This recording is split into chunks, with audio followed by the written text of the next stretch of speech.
बिस्मिल्लाहिर्रहमानिर्रहीम। सय्यदुना करीमुन सल्लल्लाहु अलैहि वसल्लम। अस्सलामु अलैकुम वरहमतुल्लाहि वबरकातुहू। मैं हूं वकास अहमद नूर होशियारपुरी। आज बात करेंगे कि ये शंघाई तावन तंजीम क्या है, शंघाई कोऑपरेटिव ऑर्गेनाइजेशन क्या है, SCO क्या है। ये आपको बताते चलें कि 1996 में शंघाई 5 के नाम से एक इसी तरह का ग्रुप काम कर रहा था, और शंघाई 5 के नाम में जो उसके अंदर मुल्क शामिल थे, उसके अंदर चाइना, रूस, काज़किस्तान, किर्गिस्तान और ताजिकिस्तान जैसे 5 मुल्क शामिल थे।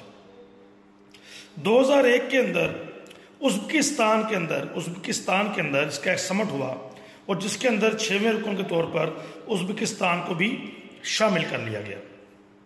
तो इसका नाम रख दिया गया शंघाई तावन तंजीम।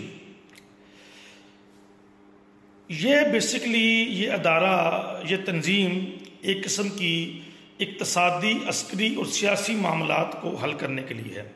ये दुनिया की आबादी के लिहाज से और रकबे के लिहाज से जो ममालिक इसके अंडर आते हैं, सबसे बड़ी तंजीम है। 40% लोगों की आबादी का जो खिता है वो शंघाई तावन तंजीम के कंट्रीज़ के रडार में आता है। तो आबादी के लिहाज से भी और पॉपुलेशन के लिहाज से भी ये जो उसके अंदर ममालिक आते हैं, सबसे बड़ी तंजीम है। और कुछ लोग ये भी कहते हैं कि ये नेटो को टैकल करने के लिए बनाई गई है, मगर इसकी स्ट्रक्चरिंग, इसका ढांचा नेटो जैसा नहीं है। नेटो का ज़्यादा जो ढांचा है वो है दिफाई, रशिया के खिलाफ था, ये वैसे नहीं है। तो ये सियासी, इक़्तिसादी, अस्करी तावन तंजीम है। ये दहशतगर्दी, इंतहा पसंदी, मंशियात की स्मगलिंग के ऊपर ये डिस्कशन करती है।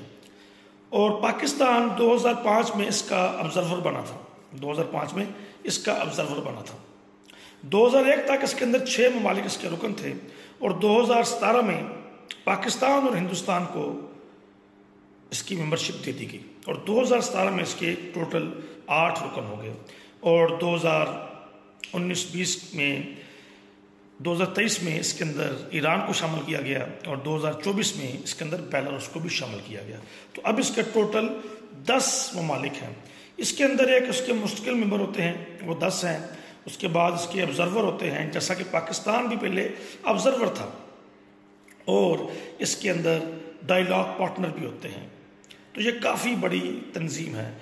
यूरेशियन इसमें अंदर कुछ ममालिक, जैसे रशिया है, उसका कुछ हिस्सा यूरोप के अंदर भी आता है, इसलिए इसको यूरेशियन ऑर्गेनाइजेशन भी कहते हैं। बेलारूस भी यूरोप के अंदर आता है, तो इसलिए इसे यूरेशियन ऑर्गेनाइजेशन कहते हैं।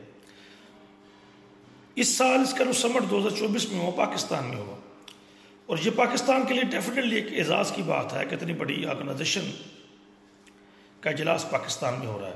मगर वहीं अचंभे की बात है, इसके जितने भी पहले समिट्स हुए हैं, बशकीक के अंदर समिट हुआ, या इसका समिट हुआ दुशंबे के अंदर समिट हुआ, या इसका चाइना के अंदर समिट जो कुछ साल पहले हुए हैं, गुजरे हैं, तो उनमें तमाम ममालिक के सदूर जाते थे, हेड ऑफ स्टेट जाते थे, जी जिनपिंग, व्लादिमीर पुतिन और नरेंद्र मोदी वगैरह, और ईरान के सदर जाते थे।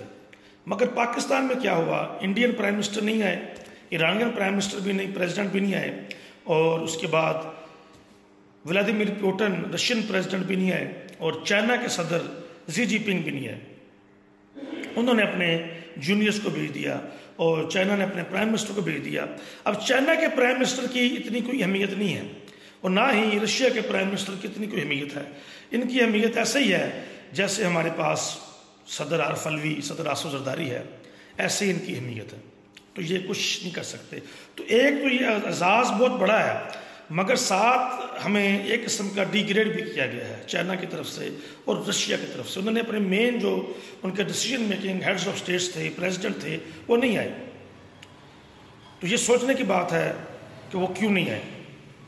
तो ये मैंने आपको बता दिया है कि शंघाई तावन तंजीम क्या है। उम्मीद करूँगा आपको ये वीडियो पसंद आए कि देखते रहें ट्रू पैट्रियट और वकास अहमद नूर टिकटॉक अकाउंट। शुक्रिया। या हय्यू या क़य्यूम।